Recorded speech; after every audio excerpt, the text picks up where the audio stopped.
Здравствуйте, дорогие любители программирования, робототехники, 3D-моделирования, разработки игр. Конечно же, сегодня поговорим об отражении. Какие технологии отражения можно реализовать в Roblox. Непосредственно, вот как сейчас вы видите на фрагментах, я тут показал. То есть у нас есть два типа отражений, которые можно сейчас на данный момент реализовать в Roblox Studio и в игре ваш Roblox. Это один из самых распространенных вариантов, это использование элемента Viewport Frame, который добавляется к Surface GUI к рамочке и привязывается непосредственно к нашей камере. Камеру можем сделать динамично, можно статично. Я в данном случае статично ее делаю.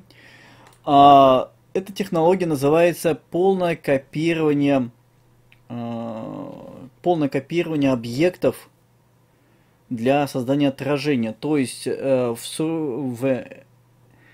Start of GUI, куда отправляется Surface GUI, в данном случае это рамочка, переходит у нас, соответственно, располагается Surface GUI. Здесь же мы можем сделать клон камеры, на которую будем ссылаться. Камеру предварительно мы настраиваем вот так вот примерно, как будет это выглядеть. Например, камера с этой стороны, делаем клон камеры локальный и делаем, соответственно, дублируем ее в Start GUI.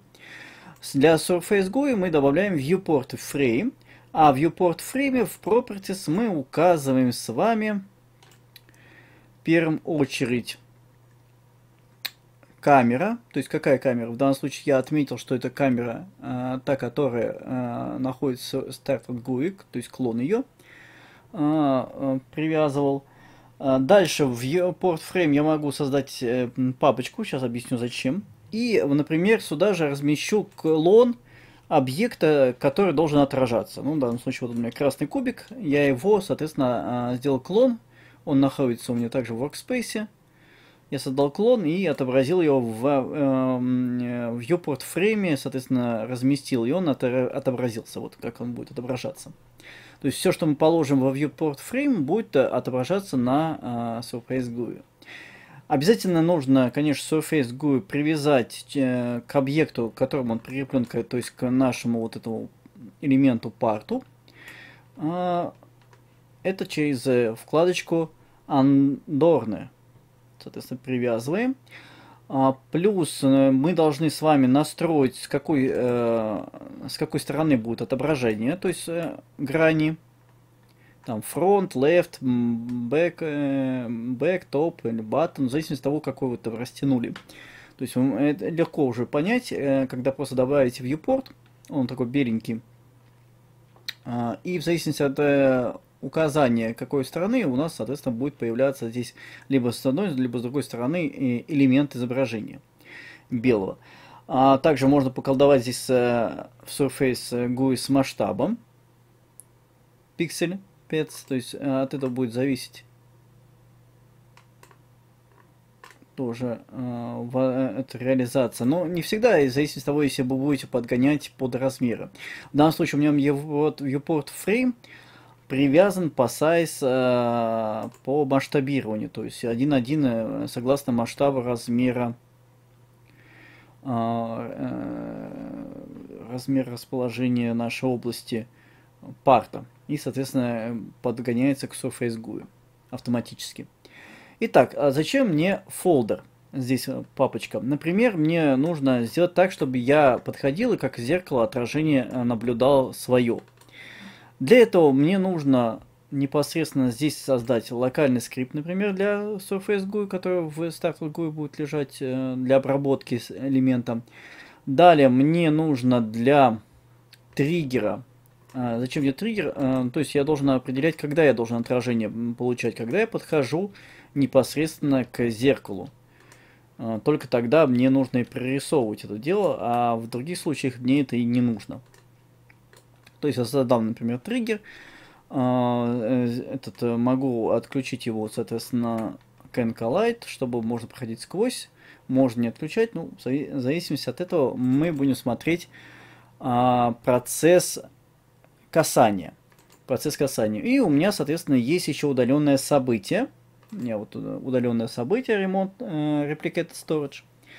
В этом удаленном событии я непосредственно использую для того, чтобы отправлять это на viewport и создавать там его клона, чтобы у нас это отображалось. То есть обновлялся процесс viewport, обновлялся процесс картинки. Итак, у меня есть некий элемент pose, так сказать, который будет определять, изменяется ли положение тела нашего персонажа, когда он перемещается по этому триггеру. Зачем это нужно делать? Если мы просто будем отправлять все данные элементов нашего объекта, то может зависать и достаточно долго обрабатываться. Чтобы вот как-то сократить этот процесс, один из вариантов алгоритма вот такой, что у нас есть некий вектор.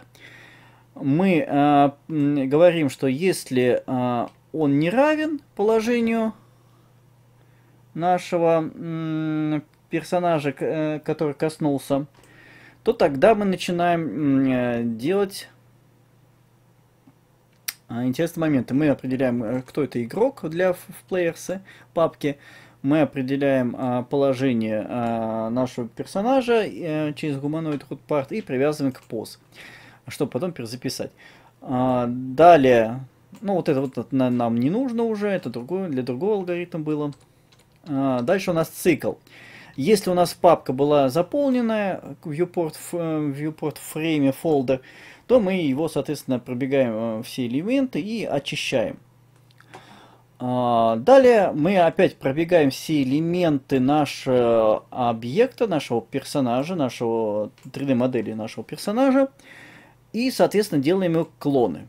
Создавая их клоны, мы отправляем либо сразу в папку viewport frame, либо можно там отправить player GUI элемент. Ну и дальше эти клоны мы отправляем через Fire клиент, то есть через удаленное событие, на локальный, на клиент, на локальный элемент. Локальный, соответственно, скрипт очень простой. Он принимает удаленное событие и отправляет в тот же самый фолдер и элемент. То есть так процесс обновляется. Например, но это просто один из простых вариантов такого алгоритма, который можно сразу перекинуть навскидку реализация. Как видите, в таких реализациях плохо отображается, то есть не отображается костюм, цвет, то есть это уже другие немножко алгоритмы. Что у нас тут еще есть? Есть еще один интересный вариант отражения, он полуотражение, так сказать, потому что, как видите, из ролика мы видим с вами не до конца полное отражение, то есть она частично под каким-то углом происходит отражение, то есть под каким-то определенным углом. Это элемент стекло с элементом, соответственно, отражающей функции отражения, ну, частичного, потому что все-таки на отражение много-много ресурсов тоже кушается. И вот как это можно реализовать? Можно частично, как тоже зеркала в наших играх, либо, например, вот как здесь, например, лужи после дождя, там, вода и так далее, где отражение у нас как бы реализовано относительно каких-то объектов. Как это делается? Ну, сейчас я просто на примере создам элемент. Вот, наверное, опять parted какой-нибудь. Вот у меня есть элемент. Что я должен сделать с ним? Я его так назову. mmr. И здесь я, соответственно, выберу вместо материала, вместо пластик, glass. Ну, соответственно, стекло. Glass. Кроме того, мне нужно transparency, тут, как говорится, максимальная единица, но можно и больше делать. Вас никто не запрещает больше делать единицы для именно глэса. Поэтому обычно ставим 5-10 значения прозрачности. И мы видим некого такого вот искривления уже. Процесс искривления. Зеркальное. То есть мы с вами вот получили что-то похожее. Но если мы, видите, отключим выделение, то мы ее даже не увидим. То есть она не рендерится.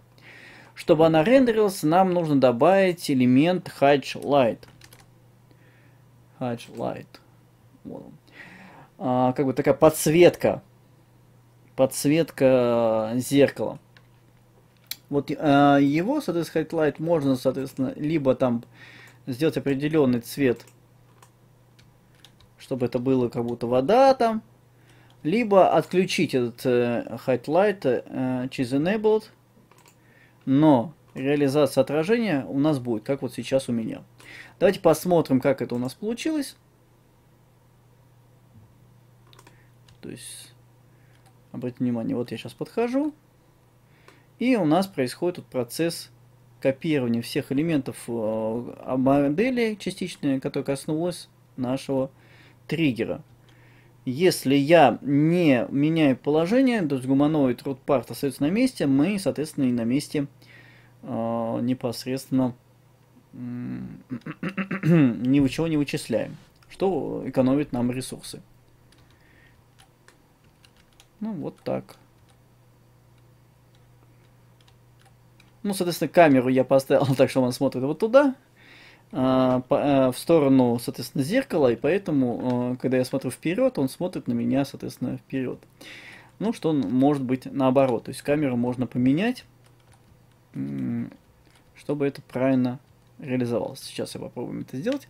Ну, а, соответственно, вот непосредственно процесс такой зеркальности отражения можно реализовать. Сейчас посмотрим нашу, которую мы сейчас сделали. Вот мы сделали то же самое. Вот видите, есть отражение горы, вдалеке есть отражение дома. То есть это можно реализовывать непосредственно какие-нибудь жидкие или твердо стеклянные, кристаллические в плане элементы, например, кристаллы, зеркала, вода, все что угодно, какие-нибудь жидкости. То есть это можно так вот реализовывать в играх с использованием отражения. На этом у меня все. Надеюсь, было интересно данный видеоролик. Да, еще покажем сейчас, давайте, как камеру настроить, и на этом мы, наверное, закончим. Итак, я перейду. Допустим, чтобы не путаться, я эту камеру назову C. Сейчас проверим. Так, viewport должен определять у меня камеру C, да. И вот, например, я перед тем, как загрузить игру, я должен, соответственно, посмотреть камеры как. Например, вот так. Вот так. То есть я смотрю вперед. Берем камеру, Ctrl-D, копируем и перемещаем, например, в ту же часть, да, другую камеру. И мы, соответственно, непосредственно в viewport выбираем нашу камеру. Вот так. Ну а теперь легким движением руки. Сейчас посмотрим. То есть вот теперь он отображается так, как нам нужно. Зеркально.